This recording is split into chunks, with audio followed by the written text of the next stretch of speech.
અમદાવાદમાં ગુજરાતના આરોગ્ય મંત્રી અને પ્રભારી મંત્રી ઋષિકેશ પટેલની અધ્યક્ષતામાં એક મહત્વપૂર્ણ બેઠક યોજાઈ। લગભગ અઢી કલાક ચાલેલી આ બેઠકમાં શહેરની વિવિધ સમસ્યાઓ જેવી કે વરસાદી પાણીનો ભરાવો, ખરાબ રસ્તાઓ, ટ્રાફિકની સમસ્યા, અશાંત ધારો અને ગેરકાયદેસર બાંધકામો પર ચર્ચા કરવામાં આવી હતી।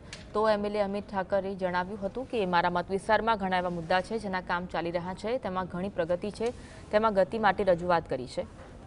ટ્રાફિક નિયમન, પોલીસ માટે પીવાના પાણીના ફોર્સની માળખાગત સુવિધાઓ વધારા માટે એ પમ્પિંગ સ્ટેશન, અશાંતધારા સ્પોર્ટ્સ સ્ટેડિયમ માટે ધારાસભ્યોએ રજૂઆત કરી હતી।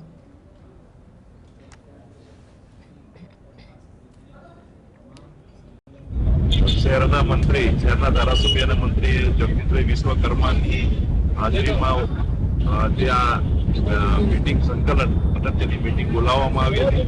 તેમાં દરેક ધારાસભ્યએ શહેરના ટચી પ્રશ્નો હોય એની રજૂઆત કરી।